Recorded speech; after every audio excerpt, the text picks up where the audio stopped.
Who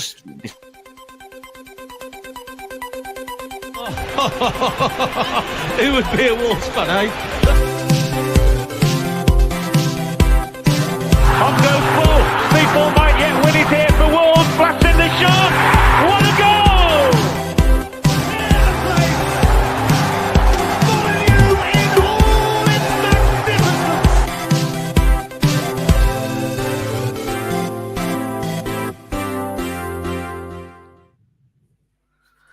Hello everyone, welcome to your latest Wolves Fancast match review show. I'm your host, Little Dan. On tonight's show, I've got with me Stu, Tom Calver and Greg Richards to talk about yesterday's 3-1 defeat away to Chelsea and meltdown rumours that consist of Matheus Cunha being likely to be sold in this transfer window if you believe other certain Wolves content creators out there.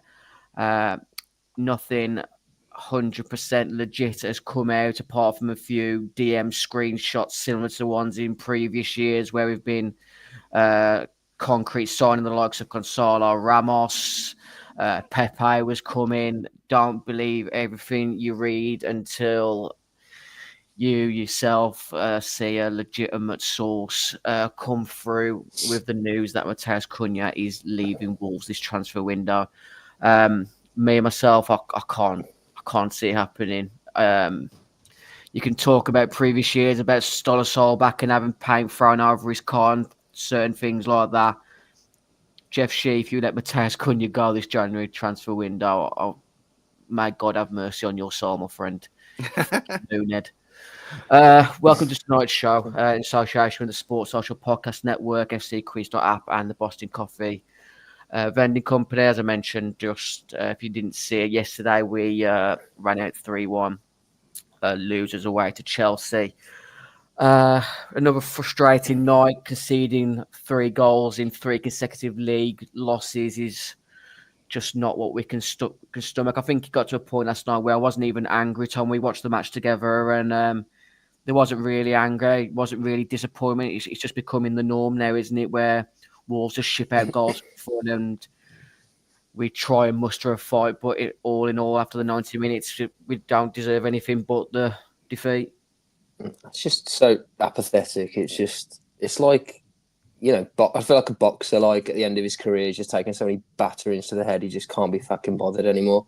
Like, what's the point? Just gear yourself up for every game and you're just ultimately just disappointed and then get hit with stuff before the game, after the game. It just never ends. It's not even like when we're not playing, it seems like we're just getting battered from every direction. It's just unbelievable. Like, this season's a special one for that. It's just, even by Wolves standards, this season is pretty special for all the wrong reasons. It's got all the hallmarks of a relegation, hasn't it, Stu? We talked about it in the WhatsApp earlier on today, all the things that happened in the relegation season under Mick McCarthy and players throwing the toys out of the pram, heads gone messages. That was the season after, but it just, when it seems to be that it can't get any worse, it can. Exactly. I mean, we could just have that meme on repeat for the next 5-6 months because we've seen it all before. We're old enough, we're bald enough, and it just screams Terry Connor. I said this last night, and I think Tom summed it up perfectly there. Apathy is king. That second half, as soon as the second goal went in, like no one could be asked. I mean, I was there. I mean, I got back. I was probably had 2 hours sleep before I went to work this morning, and the whole body language stuff was so true. I don't really care who it was aimed at. I don't care about tunnels, and we'll get onto that anyway. But it was all of them. The only ones who've got any bollocks is the Gomez's, and I can't remember who put that in the group chat, but it's spot on. And all the rest of them could fuck off, and I wouldn't care. I could sell them all and just play academy kids for the rest of the season. We're going down anyway. We all know this. We can be as deluded as we want. There is not a chance in hell that this team is staying up this year. Ipswich are signing players like Enciso on loan, where we're pissing about losing players to others. When we're doing the same old trick where, oh, look, let's get interested in players. Let's look like we're doing something. We know for well they're not going to come here. We're not going to get outdone by better teams, by more successful teams than us, more glamorous teams than us.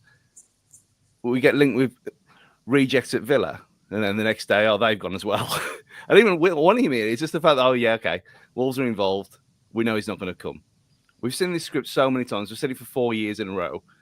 This is the playbook. This is what happens every year without fail. We sign one player to keep the masses at bay. Looks like they're doing something, and then everything else, little drip here, put a little sauce out. We tried our best, FC, and all this nonsense. Same every year, and this time it's come home to roost. And good. I hope we go down because something needs to change. And if we stay up, what's the point? Like Gully had Gully's brilliant article for about a month ago, was he? So what is the point anymore of something to that effect? Go and check on his Twitter. But it was true because there's no hope, is there? There's no. While these are here and in charge, nothing's going to change, and we'll be in the same position in 12 months' time, scratching around the basement trying to stay up. What is the point? We might as well go down, get everything all toxic and evil again, and just start afresh with players who want to be here, because these other fuckers clearly don't. And that performance last night proved it to me. Yeah, you do want a squad of players who are relatable, and you think of fighting for the badge and for the fans, like you mentioned, just the Gomez lads. João Gomez doesn't deserve to be in this club. He deserves so much better for what his performance is. What he's given us. I thought he was absolutely unreal. I think he was the best player on the pitch last night for both sides. Yeah. His relentlessness and his work rate, his ethic is just 10 out of 10 every week. And when you see a player that's supposedly crowbarring his way out of the club like Cunha,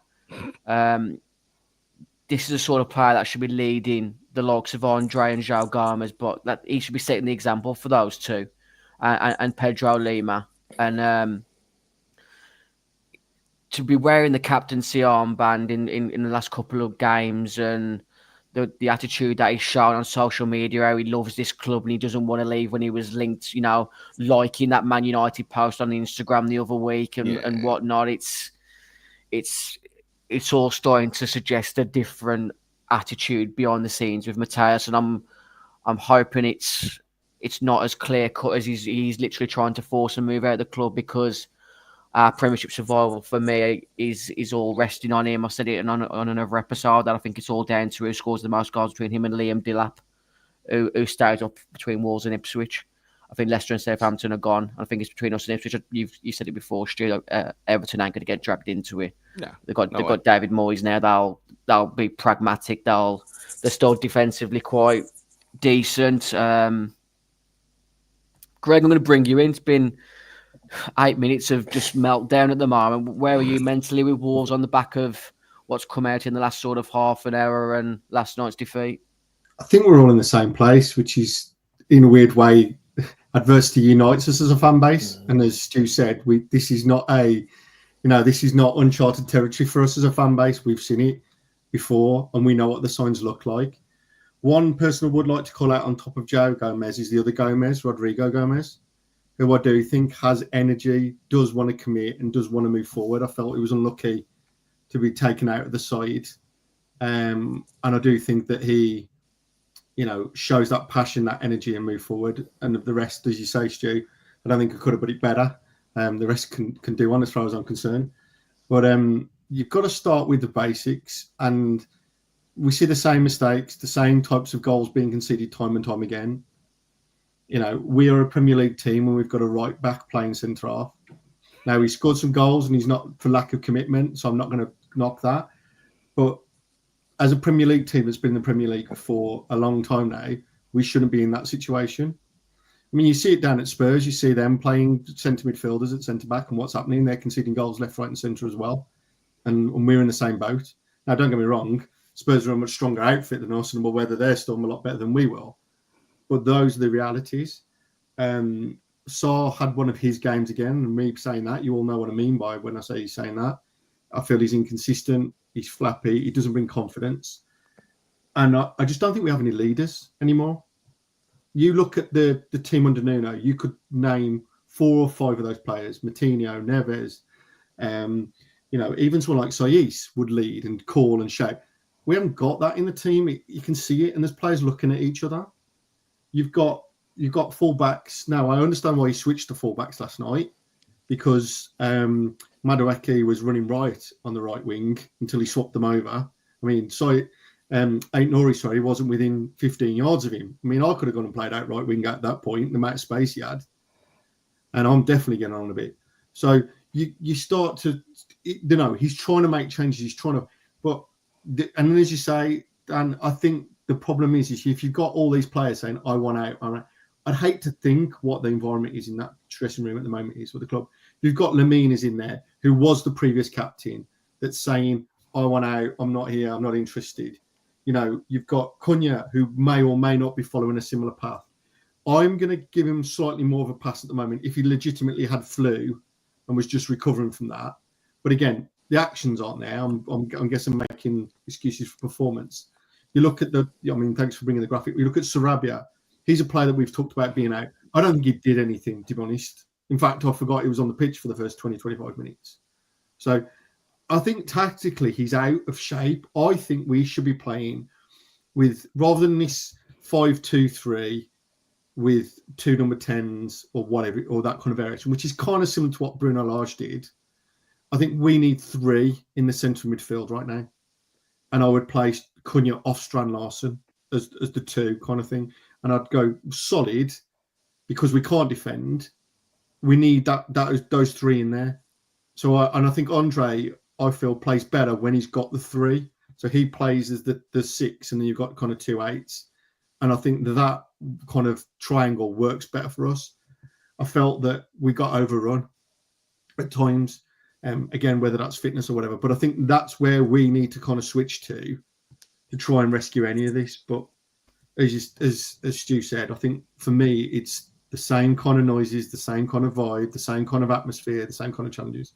And bear in mind, we went into the season with season ticket prices off the back of a poor end to the season. Let's not forget about that horrific run we had at the end of the season. We won, 1 game out of 10, 12, whatever it was. We can't, you go in on the back foot and then we're just making things worse and worse. And we wonder why we're not going that way. It's not going to happen. And it's going to need a very big shock to address it. And I don't think they've got the balls to do that. We will need 4 or 5 players. We're not going to sign 4 or 5 players. I just don't see that happening. And so with what we've got, how can we fundamentally change it to get a different outcome? I just don't see it at the moment.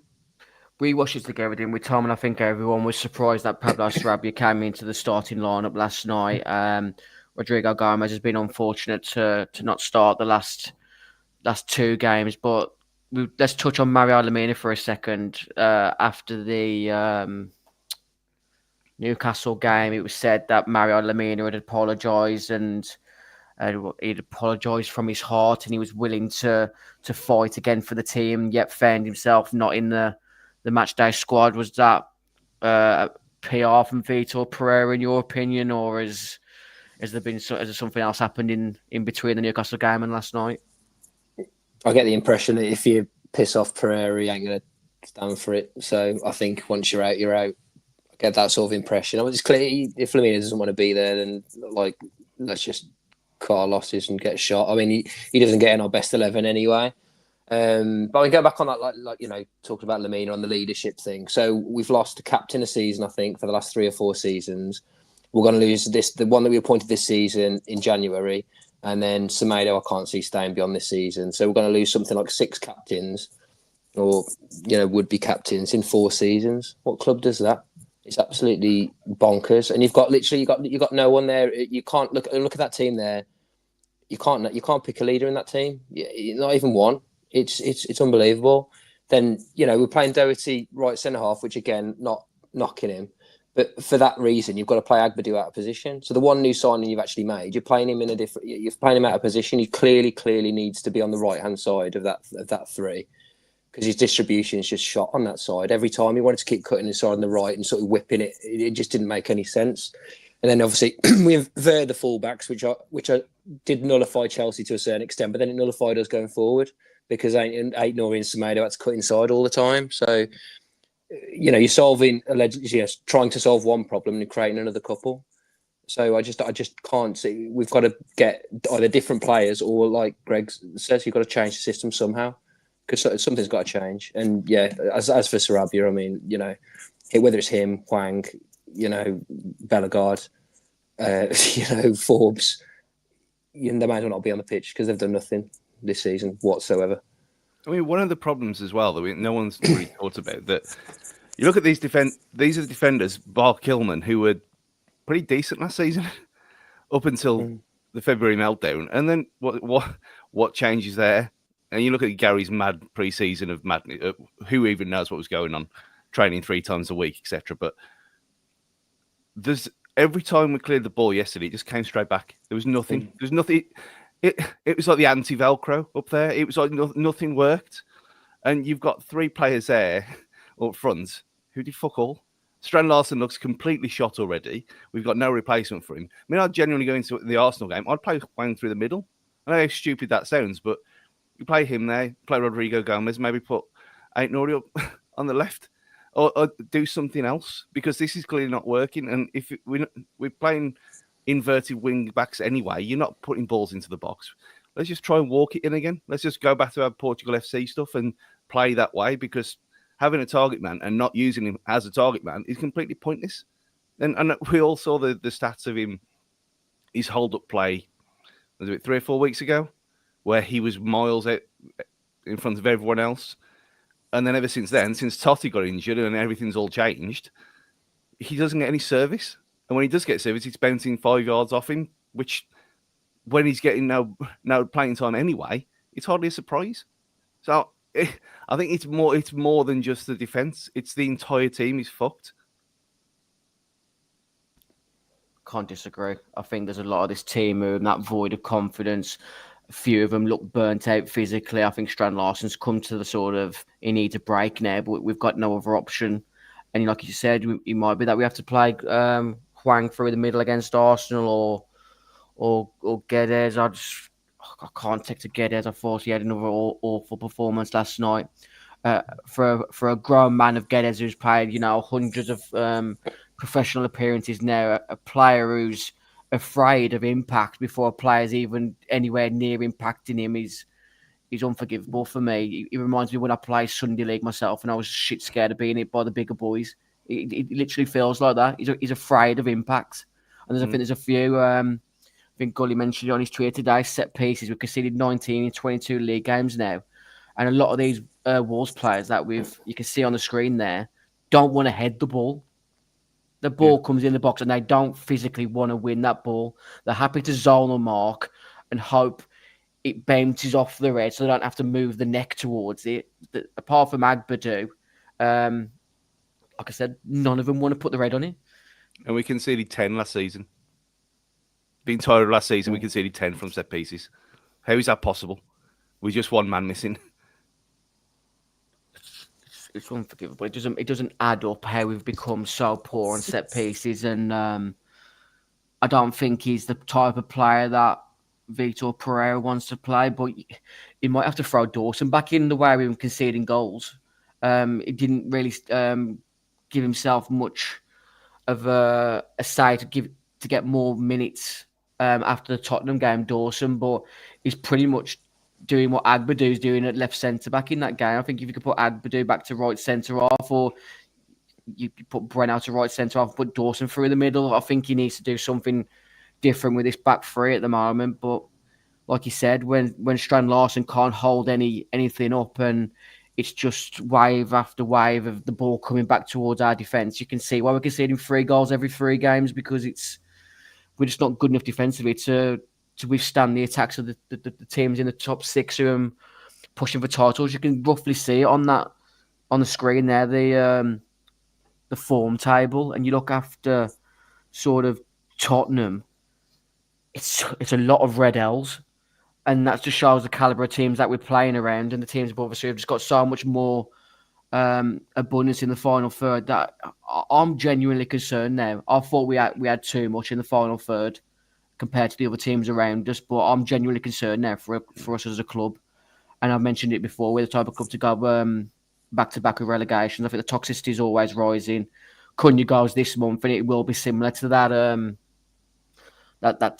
Terry Connor period where the fans don't want to back the players and then within the right not to back them. But this group of players have been shafted by a chairman that's regularly sold our best players and replaced them with players 1/8 of the ability and transfer value that we've sold. The likes of Neto, Kilman, Neves. I genuinely don't know where we're going as a club. Down, I was going to go deeper and down. I was going to go Stamford Bridge, Brentford 10 tonight until I remembered I was on the show tonight, because I need something to change the way I feel about football, because it's becoming really disheartening. What do you go to work for if you're not going to see a football team that's going to be competitive on the pitch, Greg? Yeah, I mean, I'm actually going over to Canada on Sunday for a week after the game, so I'm going to use the opportunity to kind of stick the Atlantic Ocean in the way and clear my head that way. There's desperate times, against 7 times. But I think we're all on the same. I think we're all in tune on this. I don't think there's any disagreement. And I think it's the basics and it's the frustration of that that we have as a fan base, and we can all see it and we can all talk about it. And we're literally, we're looking at any and every option we're grabbing at to try and make sense of it, to try and make logic of it, and it doesn't add up. What's going on at the moment, it doesn't make sense. There's no logic behind the decisions, and it's those are the kind of things that are causing us problems as well. Because if you could see a plan, or you could see the intention, you could see it, then you could kind of rationalize it, you can make an understanding, but we can't. What I really struggled with last night, gents, is the last 10 minutes we actually, whether that's Chelsea stepping off the gas or whatever, we went for, we had control of the game. We got the equaliser. You go in at half time and you're thinking, if any of us were manager, like, that's it, lads, right, we're back in this. Let's get on them now. First 5 or 10 minutes, second half, let's get at them. We've shown we can get back into this game. Let's move on. Let's push it. And we just went straight back. We defaulted straight back to as we did at the start of the first half, which was attack versus defence. It was like a training ground session. It was like, right, we're not going to attack. We're just going to stand back and let you. And it was just, I just couldn't understand that mentality switch. That you get yourself back in, it's half time, it's 1-1. Where are we? Oh, and then it was just, and then we have these chaos 5 or 10 minutes where we concede goals. We concede them in bunches. Yep. Bournemouth was another example. And we have like 5 minutes and then the game's gone. The game's finished at that point. And whether that's mental strength, whether that's digging in, physicality, whatever it is, or a combination of those things, that the game just is gone. And that, as soon as that third goal's gone in, game's gone. And you can tell because they're bringing on kids for their debut. Maresca knows the game's done. So he's happy at that point. You can see he's pulling his players off, resting them, switching them over. Because he can see we ain't getting back into the game because it's gone. And that's for me, that was the inevitability of it. Yeah, let's talk a bit more in detail about the first half. Obviously, Chelsea went 1-0 ahead through Tosin. Another set piece which landed to the feet of Reece James, and his deflected shot landed at the feet of Tosin, who sent Jose Sarr the wrong way after Matheus Cunha was sluggish in getting out, which played the Chelsea defender onside. Stu, you was actually there in the stadium last night whilst me and Tom scoffed our faces at the Desert U tree. Greg mentioned it earlier about his sort of body language throughout the game last night. Was there any element for you that it was match sharpness or a back end of an illness? Because for me, I was going to this show based on that mindset. For me, he didn't look fit. He looked sluggish. There was one counter attack we had in the first half where I think it may have been Strand Larsen or Sarabia who had a pass on for a counter attack over the top, and Cunha's ball ended up going to Sanchez easily. It wasn't even anywhere near the right direction of a diagonal loop over the top for a counter attack. But your thoughts from within the ground? He looked like he couldn't be asked more than anything to do with fitness. And we had this when we came on here after the Fulham game, and I said 3 weeks later how he'd let the hype of that Fulham game go to his head. And he wasn't ill then, and he wasn't injured then. He was just up himself. And there was hints of that creeping into it, and you think, oh, he needs a bit of a humbling here. That last night, for me, I mean, I was there at Fulham that day. I saw it in person. That's what it felt like to last night.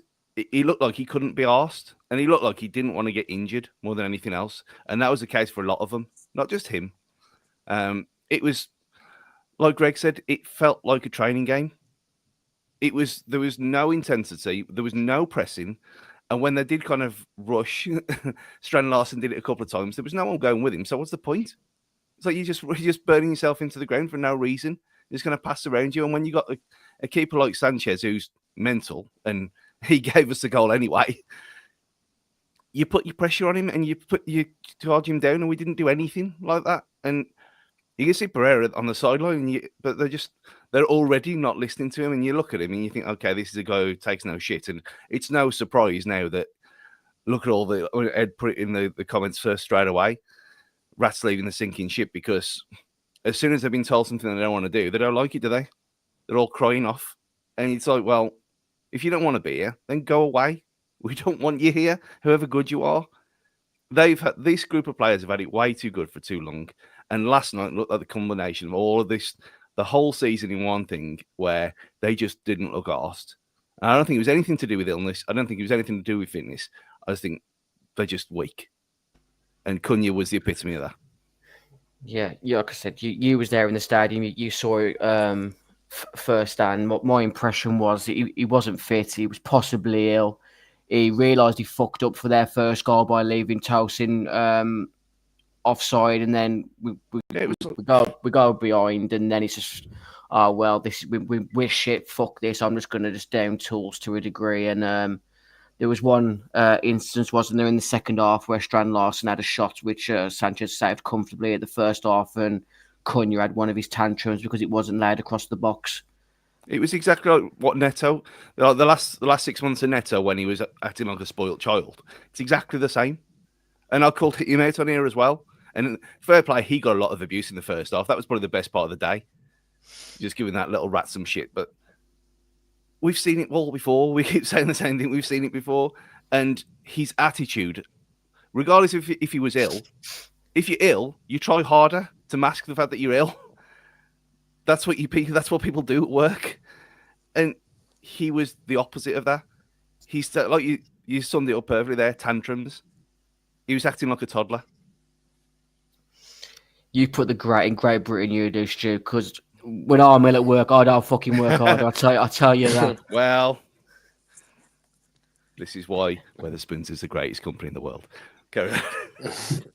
You mentioned it, I think Greg mentioned it, just the way that we ended the first half after Sanchez had one of his brain farts in trying to catch it instead of punching it away, which I think his family was held captive, wasn't nice in the second half. And Maresca had said, if you don't punch these on corners, your family are gone. It was a different goalkeeper, wasn't he, in the second half, Sanchez? He didn't play around whatsoever on any of the set pieces. But when we are putting in set pieces where Matheus Cunha is shooting into the side netting every time, we didn't really have much to do, did he, Greg? No. Yeah, I mean, again, it just goes back to that inconsistency, that, the frustration that's there. And I just wonder, I mean, you see those videos, you see them on the socials of them coming out the steps and high-fiving or telling them what their favourite colour is or whatever the one is of the day. I would really like to see, in fact, I might be tempted to go and see the training session and go and watch what they actually do on a day-to-day basis. If I had the time, if work would allow me, which they won't, but there you go. I'd love to go and watch how they set up, how they drill, because it doesn't look like that. I mean, Dan, you were talking about Sunday League at one point, and it kind of felt a bit like that. Like, I've paid my subs, right? So I'm going to go and play, and I'm going to play how I want to play. Do you know what I mean? It's like I've paid my £5 on a Sunday. I'm right wing, so I'm going to go do it. And it just, there's none of that. There's no cohesion. There's no set pattern of play. There's no ideas. There's no. It just looks so disjointed. Really, really disjointed. And And I think like that, I mean, okay, we scored the one goal off the corner, but he stuck 3 in the side netting, if not more. I counted 3. Right? It's a joke, eh? It was like, I mean, Bookies don't take bets for how many corners land in the side netting because it's that ridiculous. well, it's just like, you know. It's I mean, something. talk about our amateur hour. I remember we did one goal kick routine, if you want to call it that, where was it Santi took the goal kick, he passed it to Sari, he was about 15 yards out the corner of the box, and he just hit it out of play. And I was like, what the fuck, you trained? What are you doing? Like, seriously, I don't even think there was a player there. I think he just literally just hit it out of play, and then they have the ball again. It was just, I didn't know what I was watching at one point. It was just unbelievable. And what really wound me up is, I think you said it a couple of times, Dan. I think you're absolutely right. I think Chelsea were actually there for the taking. We could have easily got something back out end of of that. They first weren't half, great. they were rattled. Once Yeah. we equalised, they were rattled. You could see that they wanted it away from their area. Every time we had a corner which was wasted, they looked nervous. Their own sort of defence had zero faith in Sanchez coming and collecting or just getting anything on it to get it away from the 6-yard box. Like Greg mentioned, we didn't come out strong enough in the second half. I thought up until Cucurella made it 2-1, I thought we were the better team, but we just never really created anything of worthwhile substance to give Sanchez any problems. And I think that was the biggest grievance for me because I thought Chelsea were there for the taking. That's not once we equalise. I think the first half of an area was literally backs to the wall, and then just out of somewhere they managed to muster some energy and a bit of fight, and Chelsea was taken aback from it. And It's disappointing because there is a good group of players there, but like Greg mentioned, there's no cohesion. There's a severe lack of fight. I mentioned it earlier. I think João Gomes was outstanding, but the rest of them, there's just not enough fight there. And I think I asked on Twitter earlier: is there enough fight within this squad for us to avoid relegation? Because you look at the teams around us. Everton and Leicester, they're showing a lot more, but have they got the ability to win games? But even if that, we still see we got, in a weird way, we got to forget what they're doing. We've got to look at it in our house, in our situation, and look at where. And for me, what was the plan B last night? What? So we go 2-1 down. I know we went 3, but. What you look at the bench and you go, what's the difference going to be? What's plan A, Greg? Because I mean, Tom, how many times did I jokingly say last night, Sar's on? Yeah. Yeah, and every time it went back to him, didn't it? We had a corner at one point and went back to Sar, I'm pretty sure. Yeah, the one that didn't go into the side netting. Yeah. I mean, it's unbelievable. Oh, he's gone. He's had that much, guys. He's had enough. He's done a runner. Yeah. You're right. There is no plan A. But then, even if plan A isn't working, whatever that plan is, you look at the bench. You've got guys in there that are shadow boxing. Again, go back to the kind of practice game analogy. You've got Hwang. I mean, yeah, I see what you're saying about putting him up front, Stu. But I've never seen the guy win a header. Right? He doesn't challenge. He kind of just goes and kind of just stands as if, yeah. So you've got. Guedes spends more time on the floor than he does stood upright. I've never seen. I don't know, whoever does his boot deal needs shooting because he spends more time on his backside than he does on the pitch, stood upright. You just, well, where's the plan? You've got Doyle, who obviously, although he's talked really highly about, doesn't come on at all, really. You know, he talked about what a great character, Vita Pereira talked about what a great character and what personality is. Obviously, doesn't rate him as a footballer, though. So much because he doesn't seem to get on at all, and you kind of let. And then Forbes, I mean, that must be the most bizarre signing, that we've made in a long time because we've got this guy who went through the Man City academy, he's played all these games in the Eredivisie, and he's quick and exciting, and he gets 5 or 10 minutes here and there, and The only thing I can think of with Forbes is that Matt Hobbs plays FIFA Ultimate Team, and he's seen Forbes has got a bit of pace. Because there hasn't been anything in any of his cameo minutes, if you want to call it that suggests to me that he's a legit professional footballer.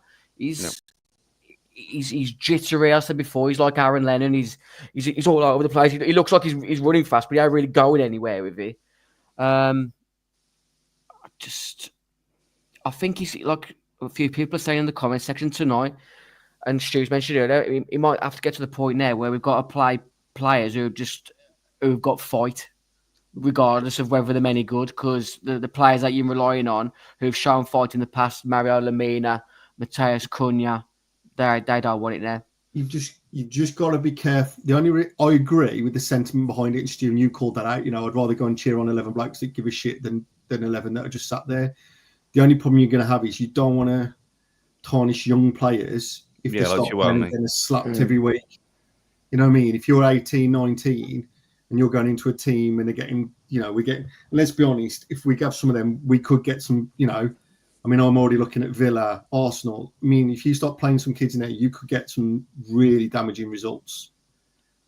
And that's going to be that's the quandary. I agree. I would rather pay my money and watch 11 blokes that give a shit and a care. But I wouldn't want them to, if they're getting slapped every week, that, on a young player, that can be quite damaging. That's the only thing that kind of holds me back from saying, just clear them out and play the youth team.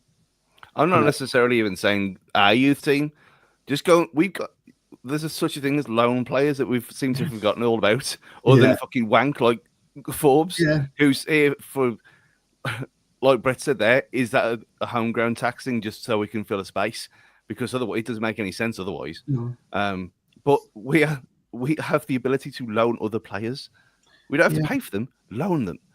And what harm can it do? You're not even paying money for them. He's just paying the wage. Well, just get a couple of the freeloaders off the books. Just fuck them off. Just give Lemina away for free. We haven't got to pay his wages anymore. Then give his wages to someone else. You don't get like is it Palace again? Who signed someone from the Championship in the last week? Yeah. Doing things properly like they did with Eze and Elise. Why don't we ever sign anyone from the Championship? Why? Again, another thing that doesn't make sense because it's all, we know why, because it's not glamorous and it's sexy and they're not foreign names and they're not Uncle Jeff, Uncle George, but it's just, we can't ruin it. Our own youth academy. Our academy at the minute is not good enough.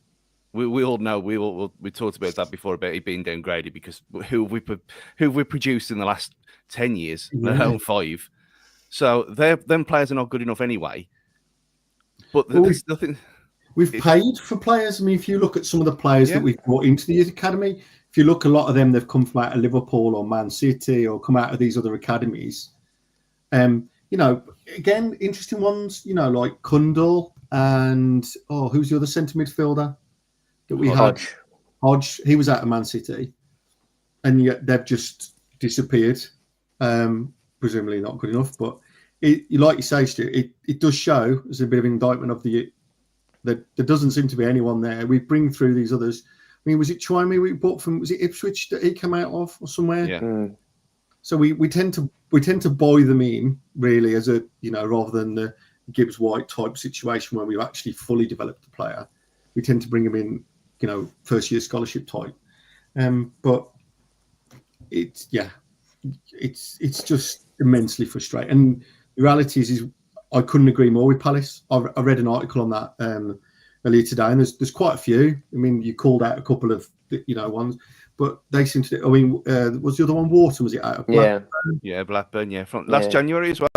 Do you know what I mean? They've got that market. They've got that market nailed in the championship. Basically, they just pick the best players of the championship every summer. And even necessarily that, isn't it? Isn't it like literally like the young player of the year in the championship in like 5 or 6 years in a row? Went from like Eze, Wharton, Elise. Yeah,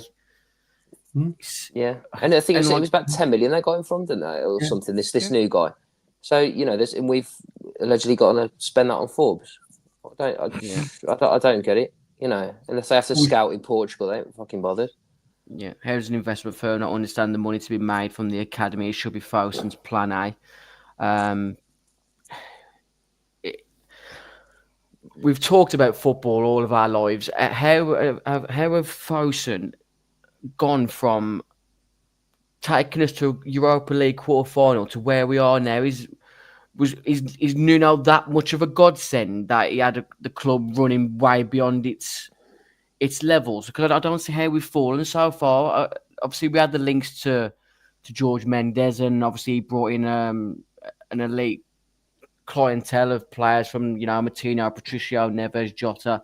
The list goes on, but Yeah. But that's the difference, though, isn't it, Dan? Look at that 11. Look at that 11 for that season, or the first season. Patricio, Martino, who were like two of the most coveted players in Europe, and they signed for a team that just went up because we actually had ambition. I mean, Stu called it on the group or on X, wasn't it? Just like Ipswich have got more ambition than us. There's only Southampton.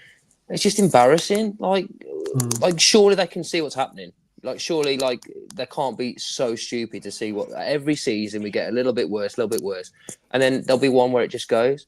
The model of selling your best player every summer doesn't work. Southampton did it. Look where they ended up. They went all the way down. Yeah, okay, they're back up, but they're going straight back down again. Leicester did it, and they're in the shit. It doesn't work. It's not a model. It just doesn't work. So they need to get some brains about them, or they just need to just piss off, because it's only going one way. And Brighton, you look at the investment that Tony Bloom puts into Brighton every year. It's not a case of just selling your players and reinvesting. They've still got a sugar daddy there putting money in to keep them afloat. And like they said on the Price of Football today, you look at Blackburn, the Venkies have put 200 million in there just to keep them alive. They don't do anything else. They don't spend on transfers, but they spend on wages and keeping the club going. But you got people like Stoke, 350 grand a week that they lose. All right, I need to cut you short a quick second, Stu, because Nathan Judah in the last few moments has tweeted that there has been no contact from Arsenal for Matheus Cunha. There has been links to other Premier League clubs, but I think I said this in our WhatsApp group the other day. We're on the back of Gabriel Jesus being injured. Matheus Cunha's not the outstanding number 9 that Arsenal needs, so are they really going to be spending the money that Wolves are going to want? What fee do you think Cunha would need to go for Wolves to let him go this January, Stu? I'm going to ask all three. Stu, you first. For me, for what he should go for, you're talking. I mean, being realistic and not being gold tinted or multicolored tinted specs. I think what did Matheus Nunes go for? Was it 56, something like that in the end? 63, was it? Yeah, 60, but it'll be 63 eventually. Because so you look at his first bid. If West Ham are offering 57 million for Villa's reserves, and a very good reserve striker at that, Cunha for me probably should be round about 75. Being realistically in the market in 2025. And the fact is our talisman, and we're in a relegation battle. I think anything less than 8 million is but it's relegation suicide. It is, but if he doesn't want to be here and he's going to sulk for the next 4 months, you might as well just cash in. And I think don't give a fuck. Shove his fucking surfboard up his arse. He ain't going anywhere this month. I think if they offered anywhere as a club record fee, that is how they'd spin it. If Arsenal offered 65 and add-ons to take it up to 75, I think they'd take it. Which shows where they are as an ownership, really. That'll be enough for, soak up all that money. You get your parachute payment, and then try and sell it if we can't get back at the first chance. But I don't think we've got anywhere near a squad to come straight back up like previous teams have done. Let's pull up that team again. You look at that bench that was in the squad last night. Sam Johnston, will he be here next season? He might be talked into it if Jose Sarr goes. Hwang ain't playing in the Championship. Dawson might, if he's given a reasonable enough deal to stay. I think Rodrigo Gomez will probably be sold. I think his performances will probably get him a move. Maybe he does stay. Who knows on that one? Tommy Dore might be our captain next season if we get relegated. Forbes, I think, will end up going back to Ajax. It's hopefully. Tom's had enough again. He's just sick. He's absolutely sick of this football club. And if I could leave as well, I would. Who else? Bellegarde. There's a lot of people who aren't fans of Bellegarde. He must be absolutely outstanding in training for the amount of minutes that he's getting. But I just don't know what his actual position is. And, You and know the what? physicality, again, just doesn't suit him in the Premier League. I will say, when he came on and he played in the middle, I know the game was kind of gone anyway by that point, but he did look a lot more comfortable as a kind of 8. I don't know. That seems like it's his position, like a hybrid 8-10 kind of thing. But he's too weak for it, which is a problem. And that's not going to work in the Championship. But he did look a lot better, albeit for 5 minutes, and then it all went back to normal. But still, I think that is his position. Playing him on the wing clearly not worked, and it hasn't worked for his entire time here. But we've got other players, unless, like what Greg said, if we go back to a midfield 3, and you put them two, and then he's the one who's at the head of the triangle, maybe that works. But we're throwing shit at the wall now and us hoping something comes up because and nothing else works. He did play in centre midfield in France as he wasn't a winger. He played in the centre of midfield as that attacking midfielder. I agree, though, that doesn't mean that he can do it for Wolves in the Premier League. But I think that's the key. That is where he played, and therefore, and again, we're going back to the square pegs in round holes. We've got a right-footed centre midfielder playing left wing. At times, Bellegarde was playing it there, and we've got a right wing back playing centre up, right side centre up. And in terms of the transfer fee, Dan, I agree with Stu. I think the way they will look at it, and this is with their finance hat on, not a football hat on, they will look at if he wants to go and someone offers him that 65, 70, 75 region, he goes. Because if and when we get relegated, we won't get 65 million for him as a Championship player. Yeah. It doesn't happen. I don't know what the record fee is, but you're going to be looking at more like 35, 40 at tops at that point. You're not going to be looking at that. And that's what will drive it. Plus the player as well. You can see on the screen there the tweet from Nathan Judah in the last 10 minutes. There has been no contact from Arsenal for a move for Matheus Cunha. Followed up with another tweet that says, by the way, Nottingham Forest haven't either. But they're unspoken agents. Just because they haven't made, I can promise you now, football clubs speak to agents all the time. Right? There is constant open dialogue because I go, where's he at? Where's he feeling? Does he want to go in the summer? Does he want to go now? Where is it? What is he? And what kind of package is he at? These conversations happen all day, every day. Right? That's where it comes from. They don't need to make an offer until they're ready to commit. So Arsenal will already know where he's at, what he's feeling, whether he wants to go. That they will already know that. That is how football operates these days. They don't have to wait, put a bid in and wait to see what happens. They will have already talked to the player. They will have already probably pre-agreed potential wages, packages, which is what we did with that lad that's gone to Benfica. We'll have already spoken, particularly if it's on the Mendes carousel. We would already know his salary, his expectations, scheme, all that kind of stuff will have already been, he's already kind of pretty much aligned before they even put a bid into the club. Yeah. And you can just see the day before or deadline day itself. That's when it'll happen. Because then we haven't got time to look for replacements. We had to let him go. He didn't want to be here. We've got a record fee. Exactly. It writes itself. It was the same with Nunes, to be honest. He was right at the end of the transfer window, wasn't he? If I remember correctly. So it was embarrassing scenes after the game last night. Depending on what angle you look at it, Liam Keane tweeted, Cunha is undoubtedly a fantastic player, but his body language has been so poor today, followed by a tweet literally moments after full-time, Cunha straight down the tunnel, in which Matheus Cunha managed to find the last bit of energy that he had on the evening to tweet to Liam Keane, liar. I went to applaud them, congratulated the referees and the opposing players, then I went down the tunnel. Don't ever come and ask me to give you an interview again. To which Townley has then put in the comments section in regards to Judah's latest post saying Cunha may call Judah a liar based on the recent tweet that Arsenal haven't made contact. It would be a very bad week for the Express and Star boys, but that's their job, isn't it, to be journalists. I've learned the hard way that you have to be careful with your tweets over the years. So thankfully it's not my turn under the bus today, but for me, the biggest thing that I was angry about was conceding 19 goals from 22 league games from set pieces. Not the fact that Matheus Cunha didn't go over to clap the away fans, because like you said, Stu, by the time the third got in, the full-time whistle had gone, you had no real desire to have the players come over and clap anyway. No, and that's what like people were saying. Like it's a question there. Did he? I mean, there's video evidence now that he did exactly what he said he did in that tweet.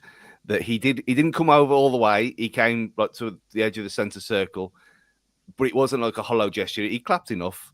That's enough. I mean, the fact that they had they had more bollocks coming over to clap the fans looking at that video than they did all game. So that what that says, who knows? Yeah, I was waiting for the final whistle to run down the stairs and get out of there. And so when it happened, that's exactly what I did. And I think a lot of other people have done the same. Look at how quickly it took to get out of that place. But yeah, I don't know why he's just not come out and just said, sorry, I got it wrong. Because he didn't go straight down the tunnel. He didn't storm. We've seen players do that before. He clearly didn't do that. And if he's just looked out of the corner of his eye and thought that he had walked down the tunnel, just say it. Just say, yeah, I thought wrong. I'm sorry, I was wrong. But to all this drawn out thing is just bizarre. I don't know what's the end goal, because all it's going to do is roll people up.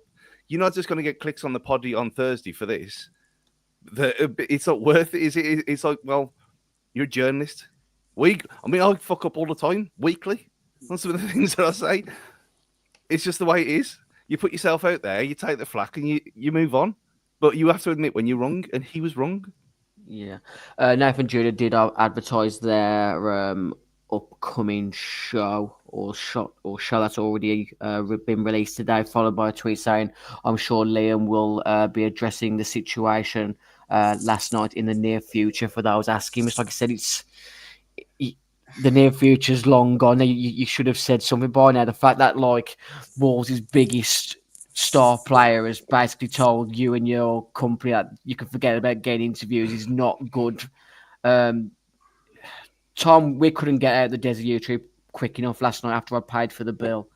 How bothered were you with the stories that came out that Cunha hadn't clapped the away fans at the end? Oh, no, I think we've got so many more things to be worried about than that, to be honest. It's just, who gives a shit? I ain't that bothered. Yeah, okay, if he's just stormed off and whatever, fair enough. You know, we watched it on TV, we didn't see the footage or what have you. So, you know, you sort of take what you can from X and what have you. But obviously, he's you know, as Stu said, he was there, he's done enough and fair enough. But yeah, I ain't bothered. Who gives a shit? Like, I'm bothered if he goes, don't get me wrong. And, I think all this stuff from Romano sort of stinks of a bit of like agent talk, stirring it up and everything. But if Fosun sell him, then they've just signed their own death warrant. So, you know, do they want to put a price on staying up or trying to stay up? So say if there's a difference between 20 million if you stay up or go down, £20 million gamble you want to take, because we will go down if he gets sold. So that's the thing, isn't it? I think it's a situation that Forest have got at the moment. I think West Ham have been linked to a 1 year, haven't they? And Forest have been linked to Johan Wisser at Brentford. If clubs know Wolves have got 60+ million to spend on the back of a Cunha departure, what calibre of player are you going to be able to bring in? Ability-wise, and the fact that clubs know that we're in a relegation battle. How do you sell a player? How do you sell this club to a player, Greg, on the back of that we're in a relegation battle? The chairman previously said if succession trophies is what you're after, Wolves might not be the club for you. How do you sell this club? Because I love Wolverhampton, but let's be real, it ain't flipping Saint-Tropez, is it? No, certainly not this time of the year. It isn't.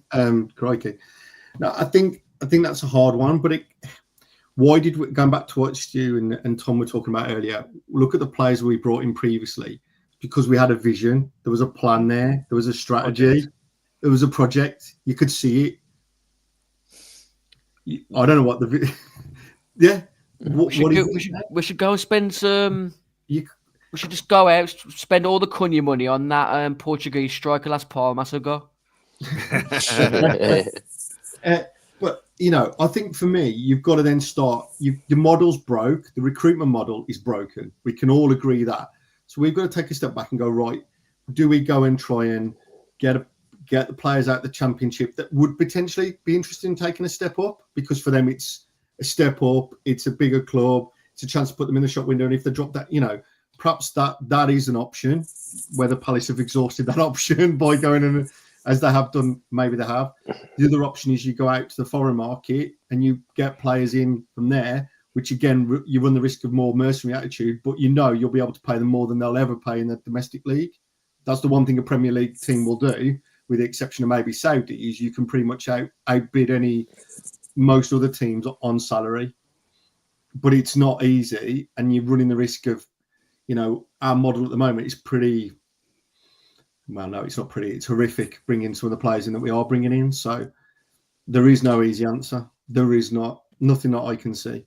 Does the recruitment model even involve spending good amounts of transfer fees? That's the other question, isn't it, Tom? Have Fosun literally plugged up the taps? I was surprised that they spent the money on Agbadu, what they did, but that transfer fee started off quite large, and I think it hasn't finished. Was it about 15 mil in the end? Yeah, rising to 18 or something like that. But I'll touch on something that Greg said there about mercenary attitudes, which is absolutely right. But haven't Fosun brought that on themselves by saying that, look, we'll bring these players in and then they can go over to pastures new. So where's their, they're actively saying you don't have to love Wolverhampton or the club or anything like that. You don't have to give a shit about it. You can come here. If you play well, you might get a move to another club. So you're actually advertising that to players. Come and play for this club that we own, that we're supposed to care about, but we don't really, because if we make some money off you, we're happy. So you're actively going in with a mercenary attitude that clearly is going to rub off onto any potential new player. So why should they give a shit about the club when the ownership model doesn't, and all they care about is just making a few extra quid? It's all to shit. It's all to shit, and they need to get gone. Nothing's going to change. And it's fucking Moonhead at the top. Mike Ashley, Jeff Moxie, whatever you want to call him. Stu Townley's asked, how did Agbadu look in person? Massive. No, he looked good. He looks. It's a strange bright spark considering he's playing on his wrong side, and he looks very uncomfortable on his left foot. You can't have a go at the guy yet. He's done nothing wrong for me. He looks like he'd be perfect in the middle. But until Totti's back, we got no one to play there. So you'd rather put your new super best signing, or only signing at the minute, out of position because of their fuck ups by sending our other players, such as Hugo Bueno, out on loan because we've got no cover at left back. So Totti's had to play 2 roles, which he's get injured again. And you think, okay. But yeah, Agbadu, he looks solid to me. I know I said he reminded me a bit of like a Desai kind of character and how he holds himself. Obviously, he's not that level, but I've been pretty impressed with him so far. And I just think he's destined to be playing in the middle. And when Totti comes back, I think he's just going to shift everyone across, and Doherty will be the one to drop out.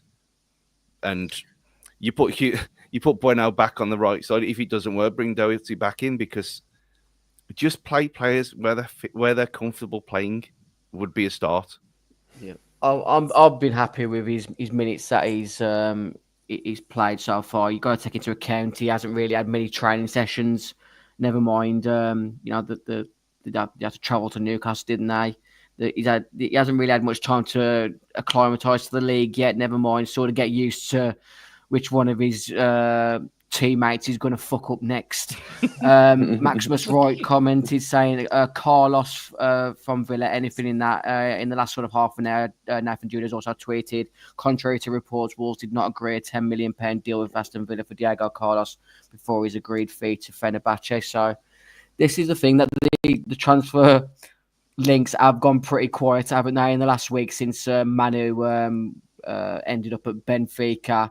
Agbadu was pushed through quite quickly, so Wolves do have the know-how to actually push a transfer through if they really want to make it happen. But like I said, we've got 10 days left of the transfer window, and it looks to me that we've got more players heading out the door than we've got coming in at the moment. And I don't envy Matt Hobbs' job at the moment, whether he's still committed to the job. He's been linked to Southampton in the last week. He's had previous links to Man United, and then obviously he's had a lot of flack in the last month after transfers of Carlos Forbes seems to have come back and bit him on the arse, and talks of, it's not even talk, I said it myself, that he's living off the Max Kilman transfer from back in a few years ago. But there is only one positive that I can offer you guys tonight, and that is the Opta supercomputer, which has carried out 10,000 simulations, has had Wolves at 30.83% chance of relegation, with Southampton, Leicester and Ipswich being the three favourites that are still destined to go down based on their supercomputer. That's all I've got to offer you guys. Give me some positive, Stu. So Chinese computer worked that one out. Yeah, it's a Temu computer. That's what that is. Yeah. But that doesn't count the fact that Ipswich have got ambition and are signing actual good players, and we're not. Severance is back. Severance is a good show. People can watch that rather than football. Agreed. It's Silo as well on Apple. Just go and watch Apple TV Plus. It's worth it. Don't pay for Wolves. Go and pay for that for a few months and enjoy yourself. Greg, answer Taylor's question. Where in Canada are you going this weekend? I'm going to Toronto. So, yeah, that's where I'm going for work, unfortunately. But yes, I'm going to Toronto. So I'm going to be, I think it's about -10, -12 there at the moment. So chilling my arse off. But yes, I'm going to use the opportunity of a transatlantic flight to try and clear my head of football and go and watch some American sports. And I won't see them giving any issues like that. I think it'll be a lot more. I think it's a lot more reserved. So yeah, I'm going to take in an NBA game. So that's my way, Stu. I'm going to go and watch other sports instead. This shows that bipolar Wolves is still well and truly in effect. Maximus Roy asked me last night, I'd say we're down, but now I think if we can steady the ship, there's a chance it'll be tight. There's still fight within the fan base, whether it's deluded or not.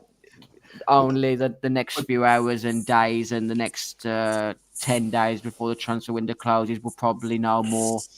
I think our season rides on the Villarreal game and the Blackburn away game in the FA Cup now. I think if you can win those two games, there might be a bit of optimism that builds, but you lose those two games, and I think the toxicity only sends us one way, Stu. But what if we lose both home games and we go in a cup run and win the FA Cup and go down? That's the dream.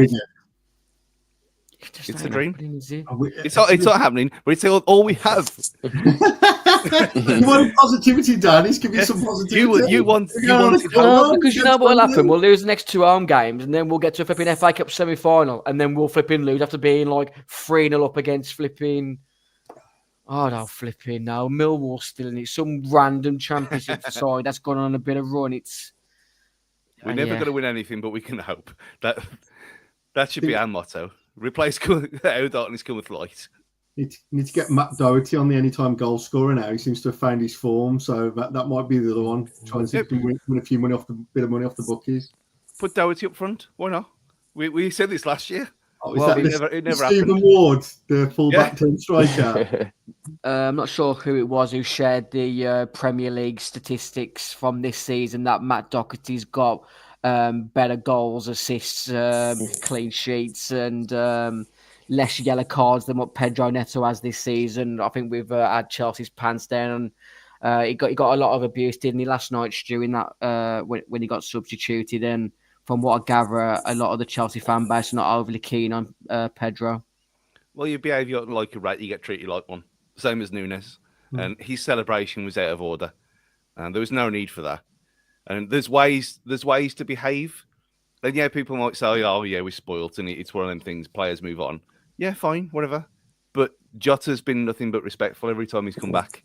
And every time we've played him, even how Bolly left, he's talking to Agbadu about how great Wolverhampton is and getting him here and all this kind of thing. And he openly talked about it in his interview with Gemma. And you think, well, yeah, this place meant something to players. And they keep, Neves stayed here way longer than he should have done. There's ways to be respectful and there's ways to leave. If you leave like a bellend, you get treated like one. And he had it from minute one yesterday. And it wasn't just a few angry people. It was, I'd say the vast majority of the 3,000 people were booing him on his first touch. It obviously petered out as we were getting worse and worse. But there was a few Coach One happy clappers giving him a round of applause when he walked off the pitch for some reason. But other than that, fuck him. Can't really say much further than that. Maximus right. I was right about Bournemouth doing Newcastle. I reckon we can cause a shocker against Arsenal, and by that I mean a draw. We'll be back on Friday evening with our preview show on the weekend time fixture at home to Arsenal, who haven't got an out-and-out number 9 on the back of Gabriel Jesus being injured, but they've still got the likes of Trossard, Martinelli, Raheem Sterling. Oh, and they score from corners as well. And set pieces is their thing, as they sing set piece again, ole, ole. Thanks for joining myself, Stu, Greg, and Tom on tonight's show on the Wolves Fancast. Be sure to follow us on social media at Wolves Fancast. Be sure to press the like button if you are not willing to let this football team bore you into death, or however you want to. It's never boring. It's just always shit. It's never boring. You're right. It's we did say after Nuno, didn't we, that we wanted a team that was entertaining, and finally we've got a team that provides goals. But unfortunately for us as a fan base, it's not coming in the opposition net as much as we'd like it to be. Have a good rest of your week. Like I said, we'll be back on Friday. As always, up the Wolves.